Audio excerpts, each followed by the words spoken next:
Here's something that's weird. You know, when I first heard this term, I did not know what it meant. So I think a lot of people don't know what it means. When you say you're going to gaslight somebody, it comes from the movie Gaslight. The plot of the movie was they had to do something to make her seem like she was crazy to herself. So she would give up something, a large amount of money, and she'd go to a mental asylum. The other people would be able to grab her assets. Anyway, throughout the movie, so she'd walk into a room and she'd go, "Hey, what happened to the picture I had on that wall?" And there was no picture. It was like a mirror. And the guys would go, "No, there was never any picture there. It was always a mirror."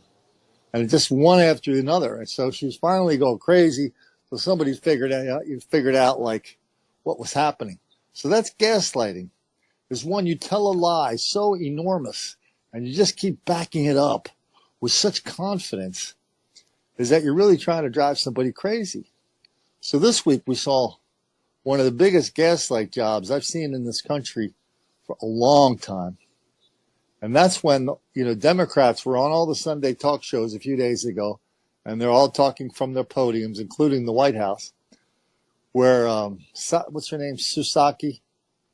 Jen Psaki. Jen Psaki.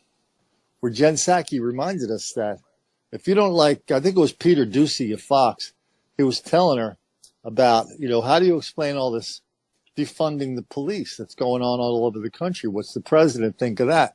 She kind of, did one of these like, wow, how could you ask that kind of stupid question? Because then she went to explain to Peter Doocy that it really wasn't the Democrats doing the defunding. It was the Republicans who were pulling all the money out for cops. And like 10 minutes later, the Oakland City Council met and they yanked like $18 million out of their police budget with great fanfare and great ecstasy. And that doesn't even count all the people we saw in the funding we saw in Minneapolis, New York City. I mean, everywhere, every place. It was a thing. And the thing was always the same. Somehow the cops are responsible for crimes, and not the fellas committing the crimes, but the cops who would catch them, however accidentally. That's why we had to defund the cops. Cops cause crime. Capiche? And outside of my crazy brother, I don't think there's anybody on this planet who really thinks that is true. Irish Mike, how long were you a cop? 27 years. So it took you 27 years to learn the irrefutable fact that cops cause crime? It always turned up wherever I was, so I guess I may have been the cause. I don't know. Ladies and gentlemen of the jury, I rest my case. All these things like cops cause crime, they don't just turn up. They don't just like one day, somebody doesn't flick a switch, they all turn up. I mean, this was going on at Ferguson, all the Ferguson riots. Before that, I remember all the anchors would get on TV and they would explain the fact that, boy, until the cops showed up in, riot gear, there was no riot. And those guys were out there throwing fire bombs at them and all sorts of crazy stuff.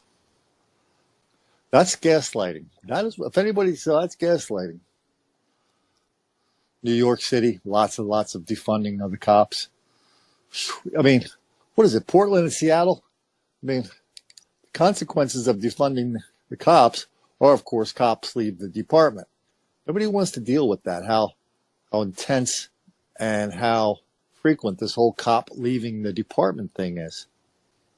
45% increase in retirements in the last month.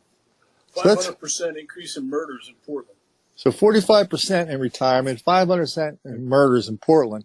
And so the retirement, that still doesn't capture all the younger dudes who leave the department, because how many of those guys do you and I know, Mike? A lot. They're just leaving. And a lot of them if they had a chance, maybe they'd go on to be cops again. A couple of the guys that we know, I don't think you could pay them. They wouldn't take $1 million to be a cop again. Exactly. Not to mention the amount of people who will not even apply for the job because of the situation today. So the retirements on top of the people that refuse to get involved, it's not going to be long before they're going to have their wish and there won't be any cops. And the punchline of this discussion is, let's not forget the underlying thing holding this up, motivating this, driving this. It's, call whatever you want, but it's what we call critical race theory, is that black people are relentless victims of relentless white racism all the time, everywhere. That explains everything. That's why cops are the bad guys, people who believe that. Right about now, I hope the cops do go away. Why is that? Why is that? If any racial issue happens, who are they going to come and arrest? The white man, not the black guy. I mean, whose side are these people on now? If they arrest Willie, they won't get any complaint out of me. At this point in time, I want the police to stand down. Let white people and black people fix this themselves.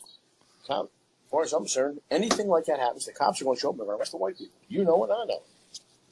They know it. I don't need that kind of backup. A lot of mass shootings out there this week. About 32. So many mass shootings out there last week. I just saw the video this morning out of Chicago where a bunch of fellas in a car. They just stopped the car. People are having a barbecue across the street. They got out with rifles and guns and just started spraying the crowd across the street with bullets. 7 people got hit. Then immediately they cut to a shot of Mayor Lightfoot. Is that her name, Lightfoot? Oh, yeah. Beetlejuice. Beetlejuice. They cut to a shot of her.